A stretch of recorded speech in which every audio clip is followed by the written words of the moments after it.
बच्चों, अगर मैं आपसे बोलूं कि चीनी को जब हम पानी में डालते हैं, फिर हम उसको स्टर करते हैं, after some time you will see कि चीनी गायब हो जाती है, राइट? कहाँ गई चीनी? क्या भगवान आकर के ले जाते हैं चीनी को? तो बिल्कुल नहीं, भगवान नहीं ले जाते हैं। चीनी पानी के अंदर घुल जाती है, लेकिन कैसे? इसका प्रोसेस क्या है चीनी का पानी में घुलने में? सो हेलो एवरीवन, आज हम लोग पढ़ेंगे inter particle space and compressibility. अब इन टर्म्स का मतलब क्या है, आप लोग ऑलरेडी रूबरू हो चुके हैं। किसके बारे में? इंटर पार्टिकल स्पेस के बारे में और कंप्रेसिबिलिटी के बारे में, राइट? तो चलिए आज थोड़ा सा और जानते हैं इनके बारे में। तो चलिए स्टार्ट करते हैं। तो यहाँ पे लिखा है matter is made up of very tiny particle. सब लोग जानते हैं भाई, मैटर छोटे छोटे पार्टिकल से मिलकर बना होता है, लाइक दिस, इस तरह से, है ना? छोटे छोटे पार्टिकल कभी ऐसे अरेंज होते हैं, कभी इस तरह से अरेंज होते हैं, है ना? और गैस जो होते हैं वो इस तरह से अरेंज होते हैं। ठीक बात है, ओके। अब इन्हीं स्पेस को हम क्या कहते हैं? इन्हीं स्पेस को हम बोलते हैं inter particle space, the empty space between them. ये जो आपको खाली जगह दिख रहा है, ये जो आपको खाली जगह दिख रहा है, ये जो आपको खाली जगह दिख रहा है, सॉलिड के पार्टिकल इस तरह से हैं। यहाँ पे ये जो खाली जगह दिख रहा है, इसी को बोलते हैं हम इंटर पार्टिकल स्पेस। क्या कहते हैं? इंटर पार्टिकल स्पेस बोलते हैं। ठीक है, तो हर एक पार्टिकल छोटे छोटे पार्टिकल से मिला है और उसी को हम बोलते हैं इंटर पार्टिकल स्पेस। इनका की पॉइंट क्या है?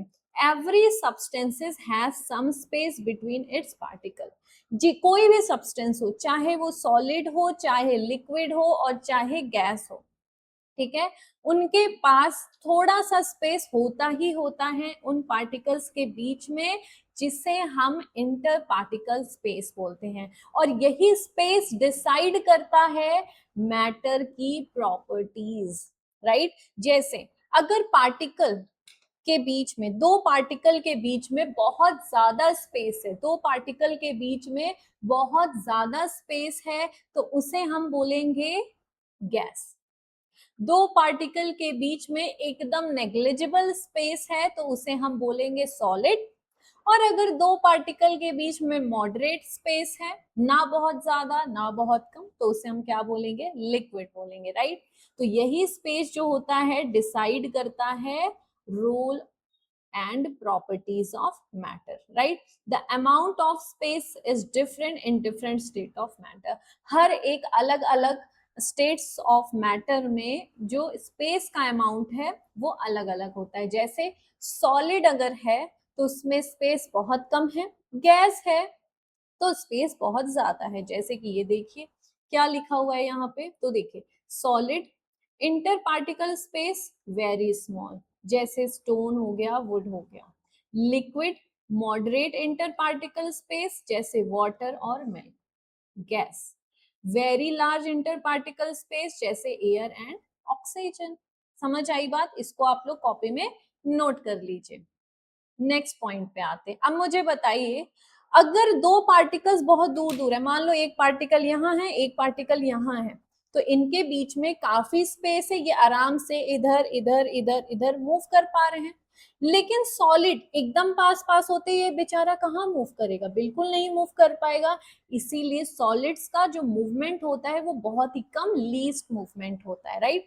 गैसेस के बीच में काफी ज्यादा जगह होती है, इसलिए इनका मूवमेंट मैक्सिमम होता है। और लिक्विड का जो मूवमेंट होता है, लिक्विड का जो मूवमेंट होता है वो बहुत ही मॉडरेट होता है। ठीक है, तो यहाँ पे क्या लिखा है? More space more movement, right? तो सॉलिड जो है आपका least movement, liquids moderate movement, gases maximum movement, right? When sugar is added to water, sugar dissolves in water. तो अभी मैंने एक क्वेश्चन पूछा था, शुगर को जब हम पानी में डालते हैं तो वो कहाँ गायब हो जाता है? तो सुनिए, शुगर का हम पहली बात तो एक्टिविटी भी करने वाले हैं। ठीक है, यहाँ पे एक्टिविटी मैंने लिख रखी है आपको समझाने के लिए, तो चलिए देखते हैं। देखिए, शुगर जो है जब हम पानी में डालते हैं तो आप देखोगे अचानक से वाटर लेवल बढ़ जाता है और फिर आफ्टर सम टाइम जब चीनी घुलने लगती है तो वाटर लेवल थोड़ा सा घट जाता है। ऐसा क्यों? क्योंकि इनके बीच में स्पेस होता है, शुगर उन स्पेस को ऑक्यूपाई कर लेता है। ये मैंने बस आपको ऐसे बोल दिया है, आगे इसका डायग्राम बना है और फिर वहां पे मैं आपको समझाऊंगी, ठीक है। ओके, अब यहाँ पे ये बताना है कि गैसेस जो है वो कंप्रेसिबल होते हैं, ये एक एक्टिविटी है बच्चों, राइट। तो इसके लिए हमें मटेरियल क्या रिक्वायर्ड है? मटेरियल रिक्वायर्ड है यहाँ पे सिरिंज लेना है। सिरिंज जानते हो, जो इंजेक्शन लगाते हैं, सिरिंज, राइट। मटेरियल रिक्वायरमेंट है यहाँ पे सिरिंज विदाउट नीडल, ठीक है। इंजेक्शन नहीं लगाना है, बस सिरिंज चाहिए। नीडल जो सुई जो होती है उसको आपको निकाल देना है, ठीक है। सिर्फ सिरिंज चाहिए। अब आप क्या करोगे, जैसे ये देखिए हमने ये सिरिंज लिया है, अब आपको क्या करना है, take a syringe without a needle, pull the plunger outward to fill air inside the range. अब जैसे आपने सिरिंज को ऐसे ऐसे करते हैं, राइट, पिचकारी जैसा, तो आपको क्या करना है, प्लग जो सिरिंज है उसके प्लंगर को ऐसे खींचना है, और जब हम खींचेंगे तो उसके अंदर क्या भरेगी, हवा भर जाएगी, और हवा भर जाएगी तो तुरंत ही जो उसका ओपन एंड होता है उसको थंब से क्लोज कर देना। जैसे कि ये देखिए इसने बाहर की तरफ खींचा और फिर इसको हाथ से अंगूठे की मदद से इसको ढक दिया, ठीक है। और फिर ढकने के बाद क्या होता है, देखिए, नाउ पुश द प्लंगर। अब जो हमने खींचा था, क्या किया था, खींच के हवा को अंदर भरा था और फिर आगे हमने क्या लगा दिया था, ऐसे थंब लगा दिया था, ताकि जो एयर हमने भरी है वो वापस से बाहर ना निकल पाए, ठीक है। अब वापस से आप उसको प्लंगर को वापस से पुश करेंगे तो आप देखोगे आसानी से वो पुश हो जाता है, बिना किसी फोर्स लगाए, बिना किसी ताकत लगाए, वो जो प्लंगर सिरिंज है ना वो आराम से पुश हो जाता है। इसका मतलब हमने एयर भरी थी, राइट। एयर के पार्टिकल्स दूर दूर होते हैं तभी हमने आराम से उसको पुश कर लिया था। अगर एयर के पार्टिकल बहुत पास पास होते हैं, जैसे मान लो ऐसे है, ये पार्टिकल गैस के हैं, अब मैं इसको ऐसे कंप्रेस कर रही हूँ, आराम से कंप्रेस हो पा रहे हैं। लेकिन वही पार्टिकल्स इतने पास पास होते हैं, अब मैं इसको पुश कर रही हूँ, कितना भी पुश कर लो वो और ज्यादा पास नहीं जा सकता, राइट। इसीलिए क्योंकि गैस के पार्टिकल्स दूर दूर होते हैं तो आसानी से ये पुश हो जा रहे थे, बस यही है इसमें। The plunger can be pushed easily, the air inside the syringes gets compressed. Syringe के अंदर जो एयर भरी है वो आसानी से कंप्रेस हो जा रही थी, right. Gases can be compressed, ये कंक्लूजन निकल रहा है कि गैसेस को हम आराम से कंप्रेस्ड कर पाते हैं, क्यों? Because there is a lot of space between their particles. When pressure is applied particles come closer. जब हम प्रेशर को अप्लाई करते हैं तो पार्टिकल्स क्या होते हैं, बहुत ही पास पास आ जाते हैं, जैसे कि यहाँ पे लिखा है, if the same experiment is done with water. यही एक्सपेरिमेंट जो हमने एयर के साथ किया है, वही एक्सपेरिमेंट को अगर मैं वाटर के साथ करूंगी तो इतनी आसानी से नहीं होगा। क्यों? हमने यही सिरिंज को पानी में ले जाके खींचा तो अंदर क्या भर जाएगा, पानी, आगे से थंब लगा दिया। अब वापस से अगर मैं इसको पुश करूंगी तो ये पुश हो पाएगा? बिल्कुल नहीं हो पाएगा, ठीक है। तो एयर और वाटर में क्या डिफरेंस हुआ कि भाई एयर या जो गैसेस होती हैं इनके पार्टिकल्स काफी दूर दूर होते हैं, इसीलिए हम इसे आसानी से पुश कर पा रहे हैं, right. So liquids are almost incompressible होते हैं। तो कुल मिला के की लर्निंग पॉइंट हमने ये सीखा कि ये जो गैस होते हैं ये हाईली कंप्रेसिबल होते हैं। गैस क्या होते हैं, हाईली कंप्रेसिबल होते हैं। लिक्विड जो होते हैं बेटा वो बहुत ही कम कंप्रेसिबल होते हैं, और सॉलिड जो है ऑलमोस्ट इनकम्प्रेसिबल होता है, ठीक है। अब यहाँ पे जो मैं आपसे बात कर रही थी ना कि शुगर और वाटर वाला, अब यहाँ पे एक्टिविटी है, हमें ये दिखाना है to show that there is a space between the particle in liquids. हमें ये बताना है कि लिक्विड के जो पार्टिकल्स होते हैं इनके बीच में स्पेस है। तो उसके लिए जो मटेरियल रिक्वायरमेंट है, एक ग्लास वेसल ले लो, वाटर ले लो, शुगर ले लो, और ग्लास रॉड, वो स्टर करने के लिए ग्लास रॉड ले लो। अब हम क्या करेंगे, हम एक ग्लास वेसल में आधा पानी भर देंगे, कुछ इस तरह से। कौन से कलर से, ब्लैक, चलो। हमने एक ग्लास ले लिया, ठीक है, और एक ग्लास को यहाँ तक पानी भर दो, ठीक है, यहाँ तक पानी भर दिया। ठीक है, ये लेवल जो आपको दिख रहा है ये लेवल ए है। क्या है? ए। अब जब उसमें हम शुगर डालेंगे, शुगर थोड़ा ज्यादा डाल दिया हमने, तो आप देखोगे इनिशियली जो मार्किंग है शुगर की कहाँ तक चली जाएगी, मतलब शुगर डालते ही वाटर लेवल बढ़ जाएगा। ठीक है, मान लो यहाँ तक बढ़ गया, this is level B, right. जैसे ही हमने क्या कहते हैं, शुगर को पानी में ऐड किया, जैसे ही हमने शुगर को पानी में ऐड किया तुरंत वाटर लेवल बढ़ जाएगा। लेकिन आफ्टर सम टाइम देखोगे कि जो शुगर लेवल था वो थोड़ा सा इंक्रीज हो गया है। क्या हो गया है? इंक्रीज हो गया है। जैसे कि इंक्रीज नहीं हो गया, आई मीन डिक्रीज हो गया। ठीक है, मैंने क्या बोला एक बार फिर से सुनिए। एक ग्लास पानी लिया, आधा ग्लास पानी लिया और उसमें मैंने शुगर डाल दिया, और शुगर डालते ही आप देखोगे पानी का लेवल थोड़ा बढ़ गया। क्यों बढ़ गया? क्योंकि हमने कुछ और चीज डाल दी है, तो वाटर ऊपर चला गया। और after some time you will see कि वाटर लेवल थोड़ा सा घट गया, मान लो इतना आ गया। तो घटा कैसे भाई? घटा कैसे? राइट। तो ये इसकी एक्टिविटी है। तो चलिए देखते हैं यहाँ पे क्या है। ऑब्जर्वेशन, ऑब्जर्वेशन है इनिशियली वाटर लेवल बढ़ गया, राइट। ये हमारे पास ए है, ए वाला लेवल है। जैसे ही हमने शुगर डाला पानी का लेवल यहाँ तक चला गया मान लो, और आफ्टर सम टाइम आप देखोगे वाटर लेवल थोड़ा डिक्रीज हो गया, यहाँ पे आ गया। तो कहाँ गया पानी? तो चलिए एक बार पढ़ते हैं इसमें क्या लिखा है। Initially water level increase, after dissolving sugar level decrease. जब शुगर डिसॉल्व हो गया तब लेवल जो वाटर का था वो घट गया, राइट। ये क्या बताता है कि इनके बीच में स्पेस है। चलो यहाँ पे देखते हैं। ये देखिए, अब यहाँ पे आप देखो तो ये जो आपको ब्लू ब्लू दिख रहा है ये सब क्या है? वाटर, वाटर के पार्टिकल्स। और ये सब क्या है? यहाँ सब क्या था? इंटर पार्टिकल स्पेस था।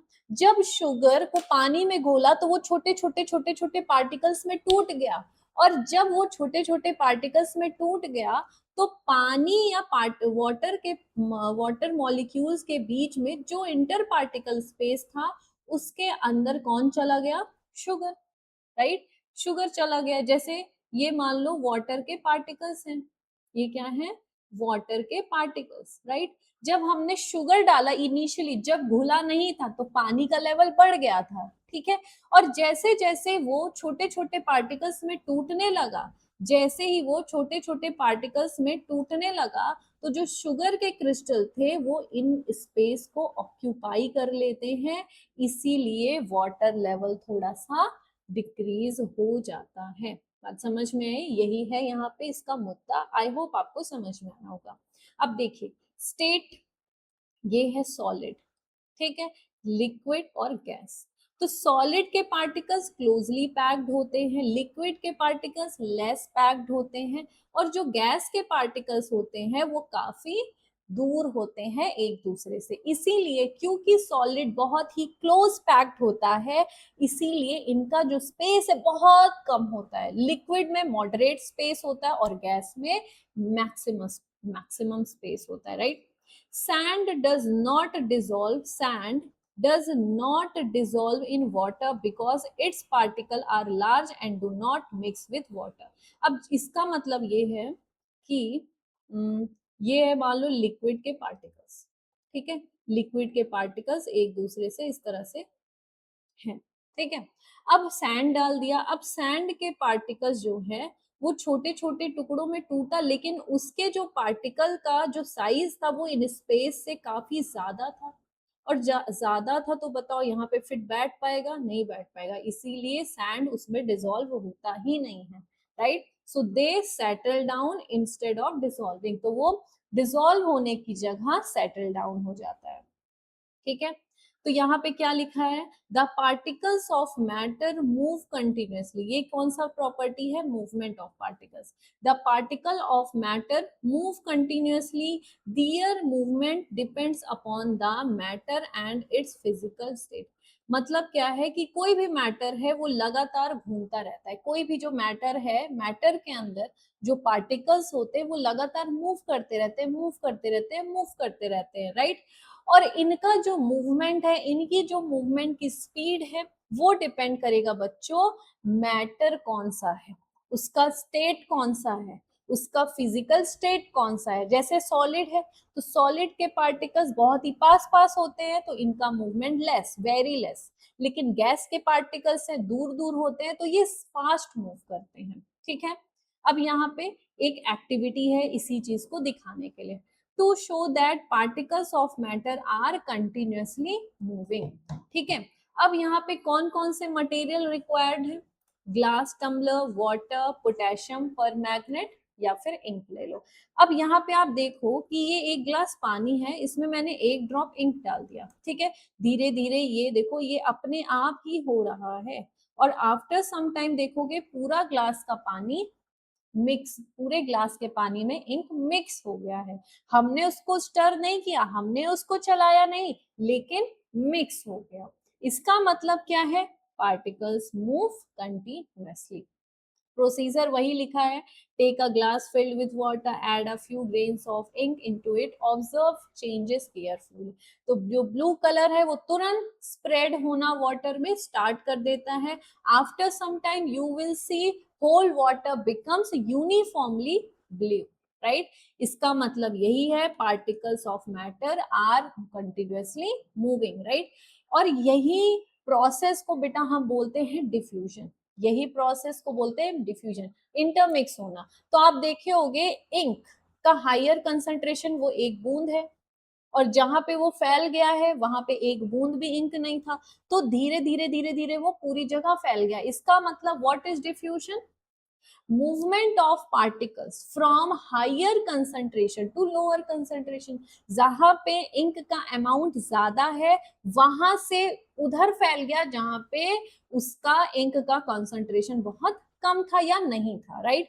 तो this activity shows that particles of matter are in continuously motion and intermix due to diffusion. ठीक है, अब हम देखते हैं कि टेम्परेचर का क्या इफेक्ट होगा मूवमेंट पे। तो देखिए कॉन्सेप्ट क्या है कि भाई particles of matter are moving, तो मुझे बताइए अगर मैंने टेम्परेचर बढ़ाया तो ऑब्वियस सी बात है मूवमेंट बढ़ जाएगा, और टेम्परेचर घटा दिया तो मूवमेंट घट जाएगा। इसका मतलब ये है कि अगर मैंने गर्म पानी लिया, एक तरफ रूम टेम्परेचर वाला वाटर और एक तरफ चिल्ड वाटर, किसमें पार्टिकल्स जल्दी डिसॉल्व हो जाएगा, ऑब्वियस सी बात है किसमें, हॉट वाटर में, फिर नॉर्मल वाटर में, और ठंडे पानी में घुलने में टाइम लगेगा, राइट।